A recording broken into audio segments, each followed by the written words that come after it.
ان کی مثل تو ایسی ہے ان لوگوں کی کہ جیسے جنگل کے اندر سفر کر رہا ہو آدمی تو شیاطین جنات خبیث اس کو جکڑ لیں، پکڑ لیں، اس کو، اس کے دماغ پہ غالب آ جائیں، اس کے جسم پہ غالب آ جائیں، اتنے غالب آ جائیں کہ وہ راستے بھول جائے، جا کے در رہا تھا، کدھر سے آنا تھا، کدھر جانا تھا، سرگردیں راہ ہو جائے، وہ بس گم ہو جائے، پتہ کچھ نہ ہو۔ جن چڑھ جاتے ہیں، اس آدمی جن چڑھ جاتے ہیں، بھوت چڑھ جاتے ہیں۔ اس آیت سے ثابت ہے یہ بات کہ جنات ہیں، شیاطین ہیں جو انسان کے دماغ کو خراب کرتے ہیں۔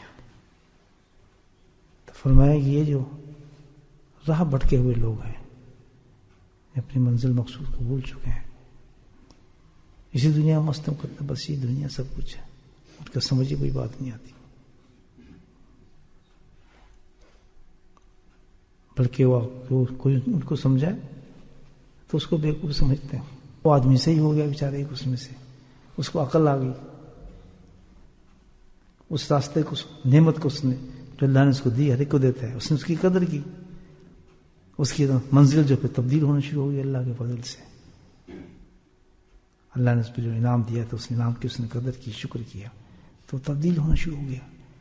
اب اس کے جو دوست تھے، احباب تھے، جن کے ساتھ بیٹھتا تھا، تو ظاہر دوست تھے، اب ملاقات ہو رہی ہے، اب وہ کیا کرتا ہے، لہو اصحاب یدعونہ الی الہدی، اب وہ کہتے ہیں یار تم کس راستے پہ چلے ہو، سیدھے راستے پہ آؤ، دیکھو ہم ذکر کرتے ہیں، ہم قرآن سنتے ہیں، ہم تو نمازیں پڑھ رہے ہیں، اللہ تعالیٰ نے یہ جو ہے طریقہ یہ اچھا ہے، تم کس راستے پہ جا رہے ہو، سمجھانے کی کوشش کرتے ہیں دوست، یہ قرآن بتا رہے ہیں ان کو۔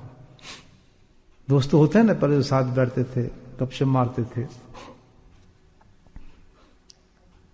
مردوں کی بھی ہوتے ہیں، عورتوں کی بھی ہوتے ہیں، آدمی سہیلیاں ہوتی ہیں، دوست ہوتے ہیں، تو وہ تبدیل ہو گیا، وہ بیچارہ تو نہیں کہنا چاہیے اس کو، وہ وہیں پھنسا ہے دنیا کے اندر، اب وہ اس کو سمجھا رہا ہے، قرآن کہتا ہے، نقشہ کھینچنے اللہ پاک اس کا سمجھا رہے ہیں اس کو، ہے نہیں؟ آپ کے دوست ہوں گے یا نہیں ہوں گے؟ کہتے ہیں آؤ یار ذکر پہ آؤ، وہ یار اگلے ہفتے چلیں گے، وہ یار تم تو کس کام پہ لگو، بس اتنا ہی کافی ہے یار۔ اللہ یہ بتا رہے ہیں لہو اصحاب یدعونہ الی الہدی، ہدایت کی طرف آؤ، لیکن اتنے گم ہوئے ہوتے ہیں دنیا کے اندر، اتنے گم ہوئے ہوتے ہیں دنیا کے اندر۔ دوست کیا ہے، باب میں آپ اپنے رشتے داروں کو دیکھ رہے ہیں، گھر والوں کو دیکھ لیں، ارد گرد دیکھ لیں، جو آپ پہ اعتبار بھی کرتے ہیں، سب کچھ، یہ بات نہیں سمجھی انہوں نے، اس کے بعد کو نہیں سمجھتے۔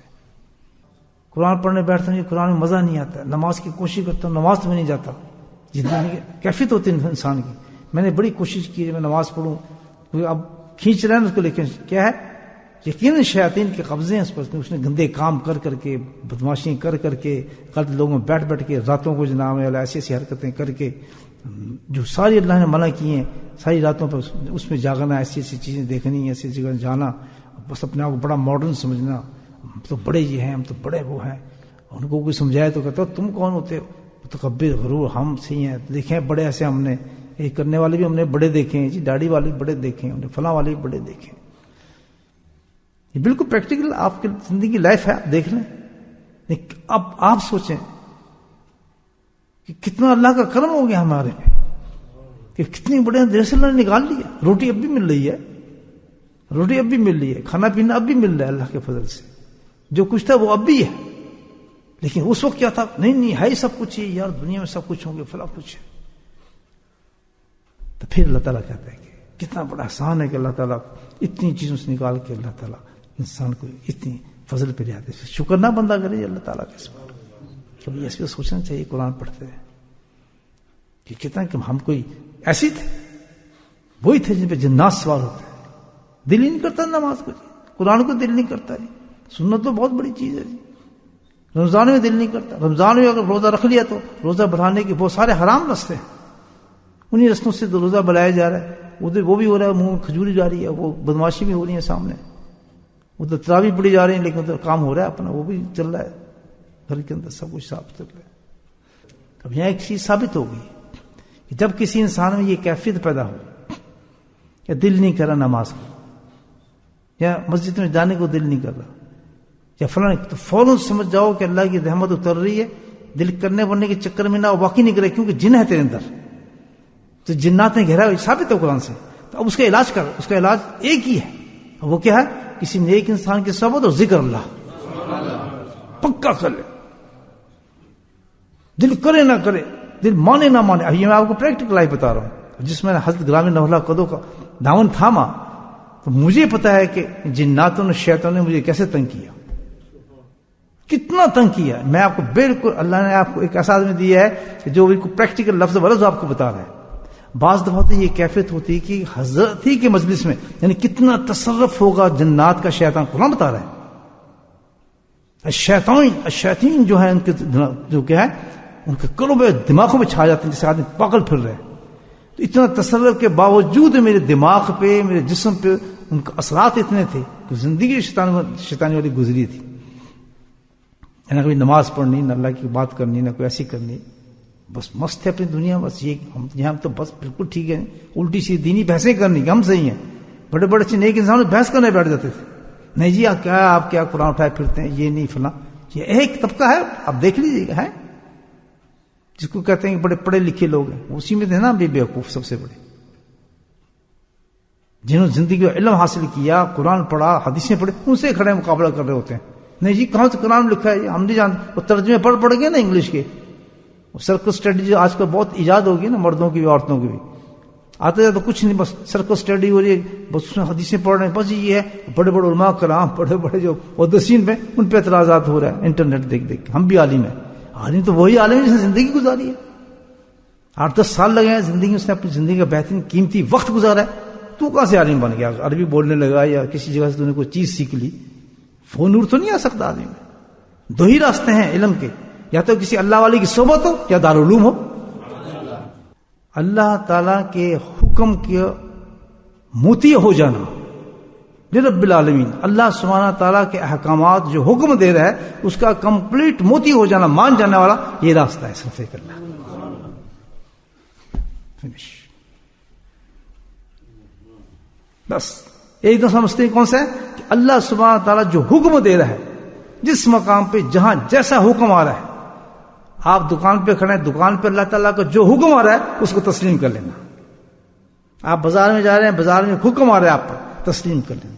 آپ اپنی بیوی کے ساتھ ہیں یا بیوی خاوند کے ساتھ ہیں، حکم آ رہا ہے کہ جہاں ریلیشن ایسا ہونا چاہیے اس کو تسلیم کر لینا. کبھی طلاق نہیں ہوگی، کبھی جھگڑا نہیں ہوگا اللہ تعالیٰ کا. یہ طلاقیں کیوں ہوتی ہیں، جھگڑا کیوں ہوتا ہے؟ اللہ کے حکم کو تسلیم کرتے. اللہ تعالیٰ نے کیا کہا ہے نکاح کے لیے؟ شادی کی کیا تعریف کی اللہ تعالیٰ نے؟ یہ شادی کی جا رہی ہے میاں بیوی کی، کیا ہے؟ تاکہ یہ ایک دوسرے کے لیے سکینہ ہوں، سکون حاصل کریں. یہ اصل مقصد ہے شادی کا جو اللہ بتا رہے ہیں. میاں بیوی کا، ایک عورت کا اور مرد کا رشتہ، یہ جڑ جانا نکاح سے کیا ہے کہ یہ سکون حاصل کریں. اور سکون حاصل کیسے ہو؟ ماشاء اللہ میرے پاس تو بڑے بڑے قصے ہیں نا جو لوگوں کے آتے ہیں. زندگی میں ساتھ ہی نہیں سوئے، میاں ادھر سو رہا ہے، بیوی ادھر سو رہی ہے. کیوں؟ وہ کام کر کے آ رہا ہے، تھکا ہوا آ رہا ہے، فلاں آ رہا ہے، اور بیوی بیچاری انتظار کری اس کا، وہ سوتے ہی نہیں اس کے ساتھ. عرصے گزر جاتے ہیں، کمی بیوی ساتھ نہیں سے. کتنا ان نیچرل جاب ہے یہ اللہ تعالیٰ کا. اللہ کہتا ہے سکون، تو سکون کیسے آئے گا؟ کیونکہ یہاں حکم ٹوٹ گیا اللہ تعالیٰ کا. ہر مقام پر اللہ تعالیٰ کی رحمت اترتی ہے اور اس کے ساتھ اللہ کے حکم اترتا ہے. جو اس حکم کو تسلیم کر لیتا ہے وہ رحمت اس کو ڈھانپ لیتی ہے. یہ مومن کی زندگی ہے. یہ ہمارے گھر والے باپ ماں بیوی جو ہے یہ کس طرح زندگی گزار. آج تو میں یہ بات سن کے آؤں، اس اینک کو پہن لیں، اس اینک کے بعد ان کو دیکھیں، آپ کو شیاطین چلتے پھرتے نظر آئیں گے. وہ نمازیں چھوڑنے والے، بکواس کرنے والے، جو غلط چیزیں بیٹھ کے دیکھ رہے ہیں، تماشے کر رہے ہیں آپ کے گھر میں، میرے گھر میں. اچھا یہ تو قرآن تو یہ کرے تو شیطان سارے. اور پھر آپ کیا کریں گے؟ وہی بات کہیں لہو اصحاب یدعون الی، تو پھر بلائیں گے آپ ان کو اس کے لیے. الحمدللہ کرنی چاہیے، دعوت بھی دیں، زور لگے اس پر، اللہ کا فضل ہو جائے. لیکن قرآن یہ کہتا ہے کہ ان کے دماغ میں سمجھنا بڑا مشکل ہو جاتا ہے. اللہ جس پہ فضل فرما دے، اس کے حالات ایسے کر دے، اس پہ لاکھوں شکر کرے انسان، صحیح ہو گیا. اس میں نہ بکواس بازی کرے، نہ اکڑے، نہ کچھ کرے، اور جہاں اللہ نے بھیجا ہے جہاں تجھے صحیح ہونے کے لیے، اس انسان کی قدر کر، اس کی بات میں الجھنا، بحث مباحثہ نہ کر، کدھر لکھا ہے جی یہ ہے فلاں، یہ گیا پھر گیا وہ، شیطان کبھی نہیں نکلے گا دماغ سے، اور خود نکالنے کی کوشش نہ کر، یہ میں بتا رہا ہوں آپ کہ کسی شیطان میں نہ نکل جائے، وہ تو آپ کر رہے ہیں، اللہ نے وہ چانس آپ کو راستہ دکھا دیا، ذکر اللہ سے بڑی کوئی چیز نہیں، ذکر اللہ سے بڑی کوئی چیز نہیں شیطان کو برباد کرتا ہے۔ حدیث میں آتا ہے کہ جس وقت انسان اللہ کا ذکر کرتا ہے تو شیطان جو ہے وہ نمک کی طرح پگھلنا شروع ہو جاتا ہے، پھر اگر غلط راستے اختیار کیے ہم نے، اس شیطان کو نکالنے خود کوششیں گی، اللہ تعالیٰ کہتا ہے پھر اور شیطان میں ڈوب جائے، کیوں کہ پھر اس نے میرے حکم کو ٹالا۔ اب اس کو دیکھنا چاہیے جب میں اس حالت میں ہوں، اس مرد عورت کو یہ ہے تو پتہ تو یہ چلا کہ اس حالت میں اللہ کا حکم کیا کہہ رہا ہے، اللہ کا حکم کہہ رہا ہے صبر کر اور میرے ذکر کے ساتھ لگا رہا ہے، یہ ہے کہ میرے حکم کو مانا۔ اور پھر ایک مثال دی ہے، سبحان اللہ، بولنا سبحان اللہ، کیا مثال دی ہے کہ سب سے بڑی چیز دیکھنا چاہتا ہے جو میرے راستے پہ چل رہا ہے بندہ، پہلا دروازہ جنت کا، معرفت کا، اللہ تک پہنچنے کا اور اللہ کے راستے کا پہلا باب، اول باب کون سے بتایا؟ اللہ کہتا ہے ان اقیموا الصلاۃ، یہی نا ہے کیسا؟ فوراً راستہ بتانے کے بعد اللہ حکم کیا فرما رہا ہے کہ کون سا میرا سیدھا راستہ ہے؟ جس راستے میں سب سے پہلی چیز کیا ہوگی؟ اقیم الصلاۃ۔ میرے بھائیو کتنی اہم چیز ہے نماز، کتنی اہم چیز ہے نماز ایک مومن کے لیے، تصور بھی نہیں کر سکتا۔ اللہ کہتا ہے راستہ ہی نہیں وہ میرا، کیونکہ سب سے بڑا میرا حکم، اللہ تعالیٰ کہتا ہے انسان کی پوری زندگی کے صبح سے شام جو سب سے بڑا میرا حکم اتر رہا ہے انسان پہ، تابع داری کا، فرما برداری کا، اللہ نے کسی عبادت کا نام نہیں لیا یہاں، کس کا نام لیا؟ وَنَقِيمُ الصَّلَاةَ۔ دیکھیں اب ذرا ہم دیکھیں کتنی نمازیں ہم چھوڑتے تھے، کتنی بربادی کی ہم نے زندگی میں، روٹی کے لیے روٹ کہاں گئے، وہ روٹی غائب، وہ دن غائب، وہ لوگ غائب، کتنی چیزیں ہم نے چھوڑی۔ کبھی زندگی میں اللہ تعالیٰ کہہ رہا ہے کہ وہ راستہ نہیں ہوگا، اسٹل تم جنات کے قبضے میں ہوگے جب تک کہ اس کی نماز نہ ہو زندگی کے اندر۔ اقیم الصلاۃ، وہ مرد، وہ عورت، وہ گھر، وہ برادری، بچے، سننے غور سے، وہ زندگی نہیں انسان کی۔ آگے جو بات اللہ پاک نے کہی ہے ذرا غور سے سنیں، اس کو خدا کی قسم غور سے سنیں، نماز کے ساتھ جو کہا ہے، پہلے کیا کہا ہے؟ اقیم الصلاۃ، یہاں غور سے سن لینے کے بعد صلاۃ کا حکم کیسے آ رہا ہے؟ اقیم، پڑھنے کے لیے نہیں آ رہا بلکہ کیا ہے؟ قائم کرنے والا جو نماز کو قائم کرتا ہے،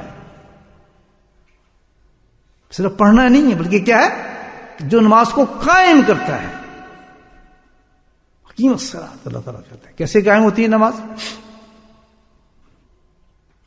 پھر اللہ کا حکم ہے کہ جیسے میں نے کہا، جیسے میں نے مرد کے لیے کہا ویسے ہی نماز وہ پڑھے گا، جیسے عورت کے لیے کہا ویسے ہی وہ نماز پڑھے گی۔ اگر اس میں ذرا گڑبڑ کی وہ اقیم الصلاۃ نہیں ہے، اس سے میرا کوئی تعلق نہیں۔ میں نے اقیم الصلاۃ کی بات کی ہے، میں نے مرد کو جیسے حکم دیا ہے نماز پڑھنے کا، کیا حکم دیا ہے؟ جیسے ہی اذان کا ٹائم ہو جائے، نماز کا جماعت کا ٹائم، بھاگتے ہوئے چلے جاؤ اور جماعت میں شامل ہو جاؤ۔ یہ ہے اقیم الصلاۃ۔ فجر سے لے کے عشاء تک کوئی نماز زندگی میں ایسی نہ گزرے کہ جو جماعت کے ساتھ مسجد میں نہ ہو۔ جو آدمی ٹٹولے مار رہا ہے، کبھی پڑھ لی اور نہیں کبھی پڑھی، کبھی یہ اور کبھی وہ، ایون اس کے جو شریعت کے اندر مجبوری دی گئی ہیں، بہت کم مجبوری ایسی ایکسکیوز ہے کہ ساتھ آج کے دور میں اس کا تو کوئی حساب ہی نہیں چلتا، 5 وقت بالکل ایسی ہوگی جس کا میں حکم دے رہا ہوں، اس کے مطابق حکم ہوگی۔ آگے کیا کہا اس نماز کے بعد؟ کیا فرما اللہ تعالیٰ؟ واتقوا، سبحان اللہ، ڈرو ڈرو، کس چیز سے ڈرو؟ ڈرو کس چیز سے؟ ان عذابوں سے ڈرو، اللہ کی ان ناراضگیوں سے ڈرو، ان بدبختیوں سے ڈرو، اللہ تعالیٰ کی ان عذابوں سے، بھیانک قسم کی سزاؤں سے ڈرو۔ واتقوا، جو نماز کو چھوڑنے کے بعد اللہ نے کہا ہے کہ میں تمہیں وہ دوں گا، یہ ہے قرآن۔ نماز چھوڑ دے، ڈرو کہ نماز چھوڑنے کا جو عذاب ہے اس سے ڈرو۔ جس چیز سے میں ناراض، میری ناراضگی کا تمہیں علم ہے؟